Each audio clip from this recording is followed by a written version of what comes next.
মিটফোর্ডের সামনে যেই লোকটা মারা গেছে, যেই ঘটনাকে আমরা বলছি যে চাঁদাবাজি কি হচ্ছে না সারা দেশে?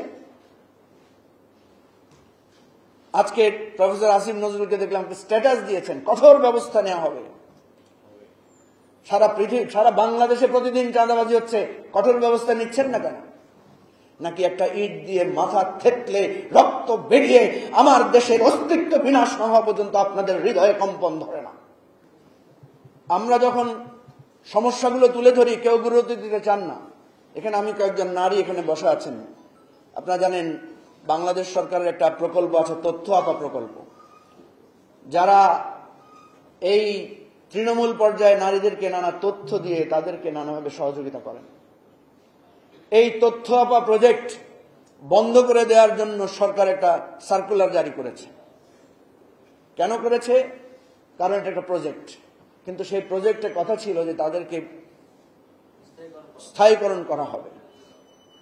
আজকে 1.5 মাস ধরে তারা আন্দোলন করছে, রোদ বৃষ্টিতে ভিজে। এই নারীগুলো, এই সরকারের এমন কোন জায়গা নাই যেখানে আমরা এই কথাগুলো পার্সু করি নাই। আমরা বলেছি যে তাদের কথা শুনেন, তাদের বিষয়টা বিবেচনা করেন, তাদের ব্যাপারটা মানবিকভাবে দেখেন।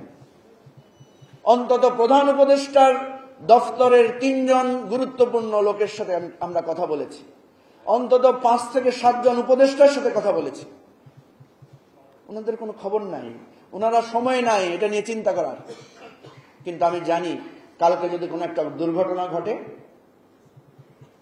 কালকে যদি এই নারীরা প্রধান উপদেষ্টার বাসভবন ঘেরাও করে, সেখানে যদি কোনো দুর্ঘটনা ঘটে, তখন ঠিকই ওনারা দাবি মেনে নেবেন, ঠিকই তখন ওনারা নারী বান্ধব হয়ে যাবেন। আজকে যে মিটফোর্ডের সামনে যেই লোকটা মারা গেছে, যেই ঘটনাকে আমরা বলছি যে চাঁদাবাজি কি হচ্ছে না সারা দেশে? আজকে প্রফেসর আসিফ নজরুলকে দেখলাম স্ট্যাটাস দিয়েছেন, কঠোর ব্যবস্থা নেওয়া হবে। সারা বাংলাদেশে প্রতিদিন চাঁদাবাজি হচ্ছে, কঠোর ব্যবস্থা নিচ্ছেন না কেন? নাকি একটা ইট দিয়ে মাথা থেতলে রক্ত বেরিয়ে আমার দেশের অস্তিত্ব বিনাশ না হওয়া পর্যন্ত আপনাদের হৃদয়ে কম্পন ধরে না, আপনাদের বিবেক জাগ্রত হয় না?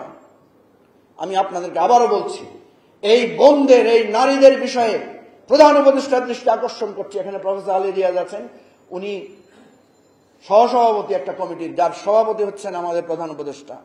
আমি প্রফেসর আলী রিয়াজকে অনুরোধ করবো, মাননীয় প্রধান উপদেষ্টার সাথে আপনার ইমিডিয়েট যখনই সাক্ষাৎ হবে বা যে কোনো সুযোগে আপনি এই প্রসঙ্গটা নিয়ে আলাদাভাবে কথা বলেন।